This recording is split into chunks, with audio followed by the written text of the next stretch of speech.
Saudara-saudara yang dikasihi oleh Tuhan, kita berjumpa lagi dalam episode yang sangat luar biasa kali ini, di mana kita akan melanjutkan pembahasan kita tentang perjalanan Elia dari kemuliaan kepada kemuliaan.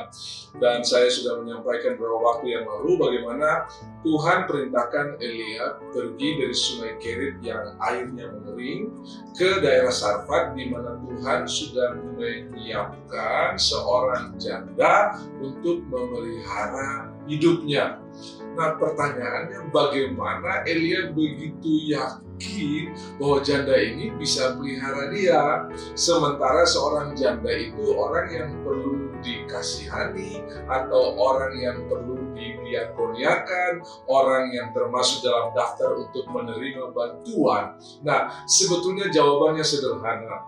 Pengalaman di Kerit itu cukup bagi Elia untuk mempercayai Tuhan yang luar biasa. Kenapa? Burung-burung yang membawa makanan buat Elia itu adalah hasil ucapan firman dari Tuhan. Jadilah burung, jadilah ikan, jadilah pohon. Sementara janda yang disiapkan oleh Tuhan buat Elia itu bukan hasil berfirman, tapi hasil buatan tangannya. Nah, kalau yang berfirman saja Tuhan lepaskan berkat untuk memelihara Elia, apalagi ini hasil buatan tangannya. Saya percaya ini salah satu dasar di mana Elia mempercayai bahwa Tuhan tidak pernah salah memberikan instruksi. Lalu yang paling luar biasa adalah ternyata janda ini kedapatan sangat-sangat miskin dan punya persediaan makanan yang terakhir. Untuk dirinya saja tidak mampu, bagaimana untuk orang lain? Untuk dirinya saja dia tinggal makan makanan yang terakhir, bagaimana untuk pelihara orang lain? Dan itulah yang dikatakan oleh janda di Sarfat ini ketika Elia meminta untuk membuat roti bagi dia. Nah, saudara, kita lihat pada ayatnya yang ke-10 dikatakan begini. Sesudah itu ia bersiap lalu pergi ke Sarfat. Setelah ia sampai ke pintu gerbang kota itu, tampaklah dari sana seorang janda sedang mengumpulkan kayu api. Ia berseru kepada perempuan itu, katanya, "Cobalah ambil bagiku sedikit air dalam kendi supaya aku minum." Ayat 11.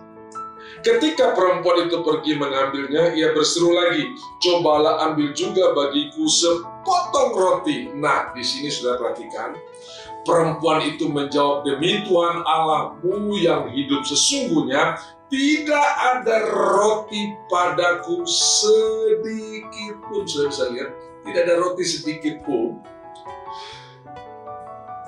Dikatakan selanjutnya, kecuali segenggam tepung dalam tempayan dan sedikit minyak dalam buli-buli. Dan sekarang aku sedang mengumpulkan 2-3 potong kayu api, kemudian aku mau pulang dan mengolahnya bagiku dan bagi anakku, dan setelah kami memakannya, maka kami akan mati. Nah, saudara-saudara, apa yang membuat mujizat terjadi dalam hidup kita? Ukuran yang kita pakai untuk ukur persoalan kita itu penting. Janda di Sarfat ini mengukur semua kebutuhannya menurut apa yang dia punya. Tetapi Elia mengukur kebutuhannya menurut apa yang Tuhan punya.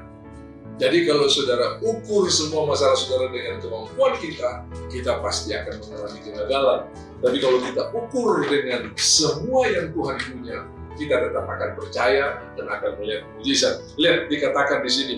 Tetapi Elia berkata kepadanya, "Janganlah takut, pulanglah, buatlah seperti apa yang kau katakan, tetapi buatlah lebih dahulu bagiku sepotong roti bundar kecil daripadanya, dan bawalah kepadaku, kemudian barulah kau buat bagimu dan bagi anakmu, sebab beginilah firman Tuhan." Jadi Elia mengukur masalah yang dihadapi dengan firman Tuhan. Saudara-saudara dikasih oleh Tuhan, kita akan melihat hari-hari yang diwarnai dengan mujizat. Kenapa? Karena kita mengukur segala sesuatu dengan apa yang dikatakan oleh firman Tuhan. Beginilah firman Tuhan. Tepung dalam tempayan itu tidak akan habis dan minyak dalam buli-buli itu pun tidak akan berkurang sampai pada waktu Tuhan memberi hujan ke atas muka bumi.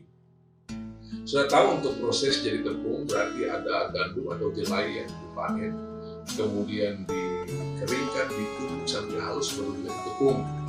Sama seperti untuk membuat anggur di dalam pesta di Kana. Dan dikatakan anggur terbaik itu berasal dari pohon anggur yang sudah cukup tua, itu pasti anggur terbaik. Jadi anggurnya diperas, kemudian dihancurkan atau diambil sarinya, ambil anggur dipetik, diambil sarinya, difermentasi, baru jadi anggur yang siap untuk dinikmati. Tuhan tidak perlu proses yang panjang itu langsung kepada hasil. Saya berdoa buat saudara-saudara untuk percaya bahwa Tuhan bisa langsung to the point kepada masalah yang sudah hadapi, masalah yang sudah alami. Jadi dalam sesi kali ini, dalam episode kali ini, mari ukur semua persoalan kita dengan firman Tuhan. Bukan ukur dengan fakta yang kita punya, bukan ukur dengan kemampuan yang kita punya, tapi ukur dengan kemampuan Tuhan yang luar biasa. Tuhan pasti tolong kita untuk mengalami kelimpahan. Tuhan bisa buat dari tidak ada menjadi ada, bahkan apa yang ada padamu tidak pernah akan habis, itu akan berlimpah terus, karena Tuhan yang berfirman, Dia setia dengan janjinya. Ayub berkata, aku percaya bahwa tidak ada rencanamu yang gagal. Rencana Tuhan tidak akan gagal dalam hidup kita. Terus nikmati kebaikan Tuhan. Tuhan Yesus memberkati. Shalom.